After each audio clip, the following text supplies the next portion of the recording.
ข้าพเจ้าต่างนากองเลขาในตอนบ่ายของวันที่ 4 มังกร 2026 ที่หอประชุมแห่งชาตินครหลวงเวียงจันทร์สหกิจแก้วไข่คำพิทูลกรรมการกรมการเมืองศูนย์กลางพรรคหัวหน้ากองเลขากองประชุมใหญ่ผู้แทนทั่วประเทศครั้งที่ 12 ของพรรคประชาชนปฏิวัติลาวได้แถลงข่าวต่อสื่อมวลชนการดำเนินกองประชุมใหญ่ของพรรคประชาชนปฏิวัติลาวต่างหน้าให้กองเลขากองประชุมใหญ่ผู้แทนทั่วประเทศครั้งที่ 12 ของพรรคประชาชนปฏิวัติลาวขอแจ้งมายังทั่วพรรคทั่วรัฐทั่วกำลังประกอบอาวุธและทั่วปวงชนลาวทั้งชาติพร้อมด้วยประเทศเพื่อนมิตรใกล้ไกลทราบทั่วถึงกันว่าโดยปฏิบัติตามกฎระเบียบของพรรคกองประชุมใหญ่ผู้แทนทั่วประเทศครั้งที่ 12 ของพรรคประชาชนปฏิวัติลาวจะได้ขัยขึ้นอย่างเป็นทางการในวันที่ 6 มังกร 2026 และจะดำเนินไปจนถึงวันที่ 8 มังกร 2026 ใช้เวลา 3 วันเต็มที่นครหลวงเวียงจันทร์กองประชุมครั้งนี้มีผู้แทนเข้าร่วมทั้งหมด 834 สหายหญิง123สหายที่เป็นตัวแทนให้แก่สมาชิกพรรคทั่วประเทศ 421,865 สหายผู้แทนกองประชุมใหญ่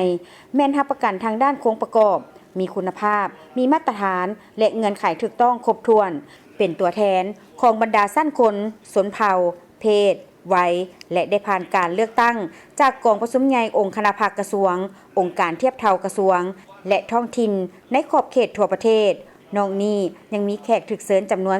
388สหายเข้าร่วมกองประชุมใหญ่ผู้แทนทั่วประเทศครั้งที่ 12 ของพรรคประชาชนปฏิวัติลาวแม่นกองประชุมสุดที่มีความหมายสำคัญ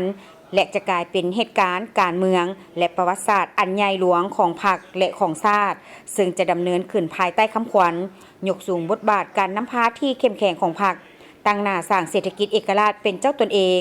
สืบต่อบูรณะระบอบประชาธิปไตยประชาชนให้นักแน่นก้าวขึ้นสู่สังคมนิยม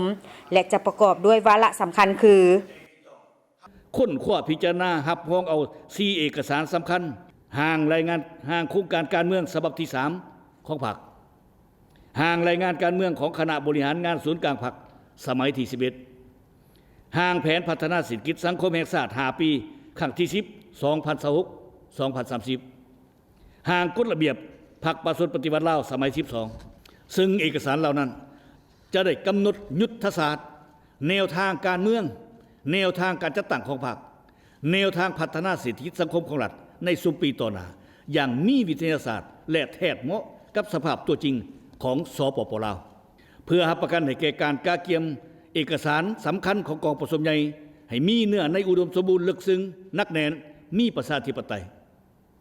อนุกรรมการที่เกี่ยวของได้สุมใส่ค้นคว้ากันตองปรึกษาหารือและนำเอาเอกสารดังกล่าวลงทาบทามประกอบระดมความคิดความเห็นอย่างกว้างขวางด้วยหลากหลายรูปแบบทั้งอยู่ศูนย์กลางและท้องถิ่นและทั้งได้ไปแลกเปลี่ยนนำประเทศเพื่อนมิตรยุทธศาสตร์แล้วปรับปรุงหลายรูปหลายตาวเพื่อเฮ็ดให้เอกสารของกองประชุมใหญ่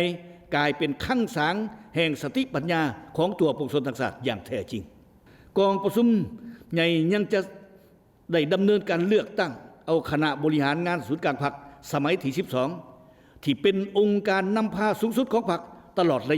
ระยะสมัยที่ 12เพื่อแบกหาภาระหน้าที่อันหนักหน่วงที่พรรคก็คือประชาชนมอบหมายให้บนจิตใจที่ต้องรับประกันการก้าเกียมบุคลากรกองประชุมใหญ่ดำเนินไปอย่างถูกต้องตามกฎระเบียบของพรรคและมีประชาธิปไตยอนุกรรมการรับผิดชอบได้เป็นเจ้าการค้นคว้าออกนิติกรรมที่เกี่ยวข้องและนำพาทาบทามบุคลากรอย่างเป็นระบบต่อเนื่องแต่หากฐานขึ้นมาด้วยวิธีการและรูปการที่เหมาะสมเพื่อรับประกันให้แก่คณะบริหารงานศูนย์กลางพรรคสมัยที่ 12เป็นผู้ที่มีมาตรฐานมีเงื่อนไขครบถ้วนเปี่ยมล้นไปด้วยสติปัญญาซื่อสัตย์บริสุทธิ์ผุดพองจงรักภักดีนำพาทั่วพรรคจัดตั้งปฏิบัติมติกองประชุมใหญ่ครั้งที่ 12ของพรรคให้ปรากฏผลเป็นจริงผ่านขบวนการหั่งหากาเกียมอย่างเป็นระบบแต่ปี 2023 เป็นต้นมาและภายใต้การนำพาซี่นำอย่างจดจ่อของกรมการเมืองศูนย์กลางพรรคคณะเลขาธิการศูนย์กลางพรรคสามารถเว้าได้ว่าการกาเกียมกองประชุมใหญ่ของพรรคเฮา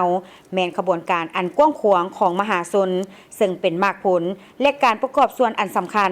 ในการจัดตั้งปฏิบัติมติกองประชุมใหญ่สมัยที่ 11 ของพรรคที่ได้ดำเนินไปอย่างลึกซึ้งรอบด้านและมีผลสำเร็จสำคัญใหญ่หลวงหลายด้านผ่านมา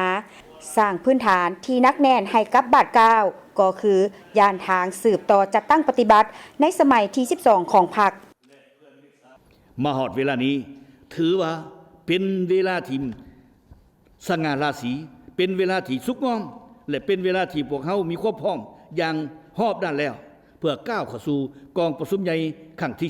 12 ของพรรคประชาชนปฏิวัติลาวที่กำลังจะไขขึ้นอย่างเป็นทางการในวันที่ 6 มังกร 2026 ที่จะมาถึงนี้ในนามต่างหน้ากองเลขากองประชุมใหญ่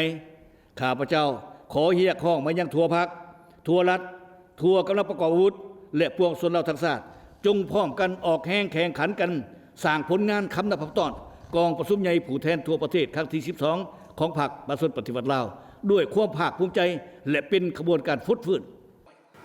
ในระยะดำเนินกองประชุมใหญ่ยังจะมีข่าวประจำวันเพื่อแจ้งให้ทั่วปวงชนลาวทางชาติได้รับทราบผลของการดำเนินกองประชุมใหญ่ในแต่ละวันและภายหลังสำเร็จการดำเนินกองประชุมใหญ่ข้าพเจ้ายังจะรายงานผลสำเร็จกองประชุมใหญ่ครั้งนี้ให้สำนักข่าวและทั่วปวงชนชาวลาวทางชาติได้รับทราบอย่างเป็นทางการเติมอีก